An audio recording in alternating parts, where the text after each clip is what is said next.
ये है Saint John's church, हमारा चर्च। आज हम अपने चर्च का एक और जन्मदिन मना रहे हैं। आइए चले थोड़ा पीछे, उन दिनों में जब इस चर्च की स्थापना हुई थी।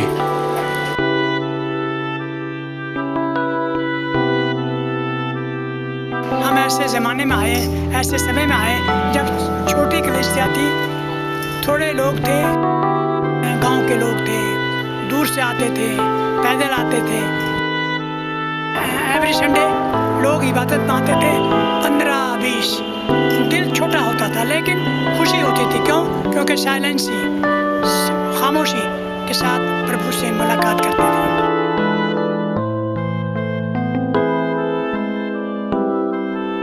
और बहुत लोग आते थे क्योंकि इस चर्च में एवरी ईयर मेला होता था।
मैं 1992 में इस कलीसिया का इंचार्ज होकर आया। उस वक्त में कलीसिया काफ़ी अच्छी थी, लेकिन इतनी जितनी अब है वो नहीं। उस वक्त में मेरा ख्याल है सारी अगर हम अंदाज़न कह सकें तो एक वर्कशॉप में 60-70 और ज़्यादा कह लो तो 75 लोग होते थे। लेकिन अब इबादत के जब दोबारा चार्ज लिया है 2009 में, तो अभी जो है उसका हम समझ सकते हैं कि 3 टाइम्स ज़्यादा हो गया। अभी जो हाज़िरी है 250-300 के करीब होती है, और जो बड़े दिन हैं, जैसे बड़े दिन की सावस है, गुड फ्राइडे की है, ईस्टर की है, इनमें करीब 500 से भी ज़्यादा लोग होते हैं।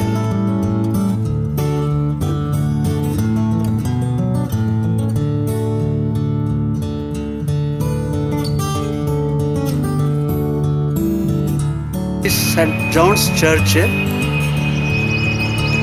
हिस्टोरिकल चर्च भी है, इसलिए कि इसके बिल्कुल कुतुब मीनार के पास में है, और इसे करीब 100 साल के करीब लगे होने, इसलिए ये उस कैटेगरी में आता है, जबकि हम इसे हेरिटेज चर्चेस कहते हैं। इसके लिए ख़ास खूबियाँ इसकी बहुत ज़्यादा है।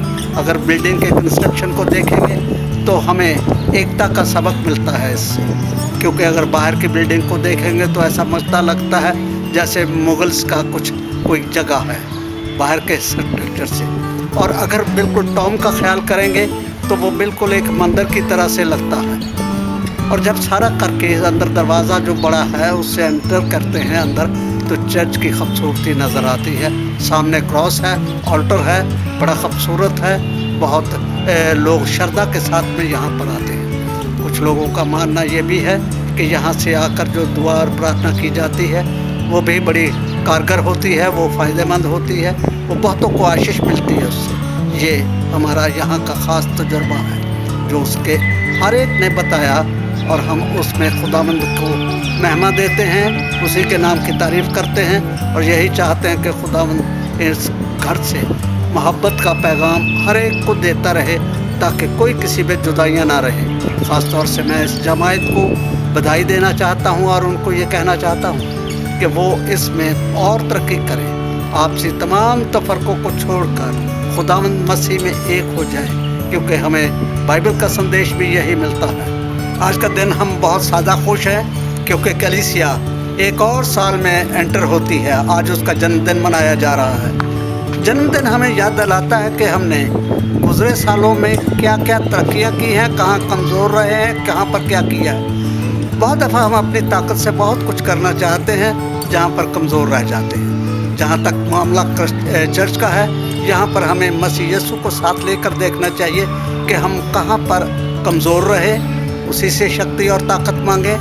जिन बातों को हमारे लिए यहाँ पर गिरावट का सबब बनती है, उनसे ठीक और दुरुस्त होकर उन बातों में तरक्की करें जो कि खुदा मेल मिलाप और रूहानी ज़िंदगी में तरक्की दे। यही कलीसिया का बड़ा प्लान होता है। और सबसे बड़ी चीज़ ये कि हम सारे जहान को ये बात बता दें कि खुदा यीशु मसीह ने एक बात कही, खुदा ने जहान से ऐसा प्यार किया कि उसने अपने इकलौते बेटे यीशु मसीह को दे दिया, ताकि जो कोई उस पर ईमान लाए हलाक ना हो बल्कि हमेशा की ज़िंदगी पाए। ये सबक हम अपने तक ना रखें, बल्कि इसका पैगाम हर एक ज़िंदगी तक पहुंच जाए, यही हमारा उद्देश्य है। नई पास्टेट कमेटी जो इस समय वो पढ़ी लिखी है, समझदार है। हमारे जवान बच्चों को मसीह की तरक्की के लिए बहुत कुछ वो करते हैं और वो कुर्बानी देते हैं, पैसे की तरफ से, समय की तरफ से, और अपने जिस्मानी तौर से हिस्सा लेकर के प्रोग्राम में पूरा काम करता है। हम चाहते हैं कि हमारी ये कलीसिया रोज़ बरोज़ ऐसी तरक्की करती चली जाए। जन्मदिन के खुशियाँ मनाने के लिए कई एक ज़रिए बनाए जाते हैं, लेकिन जो चर्च का सेलिब्रेशन है, जो मसीही ज़िंदगी का सेलिब्रेशन है, वो मसीह को साथ लेकर करना है, अपने वचन को साथ में लेकर चलना है। उससे हमारी खुशियाँ कई गुना बढ़ जाती हैं, दुगनी की तो बात ही नहीं है। हम खुदावंद के वचन में जब तरक्की करते हैं तो खुदावंद के काम भी ज़ाहिर हो जाते हैं, वो दिखाई देते हैं कि हम क्या कर रहे हैं। इसलिए हमें इस बात का ध्यान रखना चाहिए, हमारा इस जन्मदिन के लिहाज से लोगों पर कितनी खुशी का इजहार हो, ताकि वो इसमें मजबूत और ख़ूबसूरत बने रहें, ताकि ये वचन हर एक की ज़िंदगी में वाकई ही काम करे और वो मसीह यीशु पर विश्वास में तरक्की करे।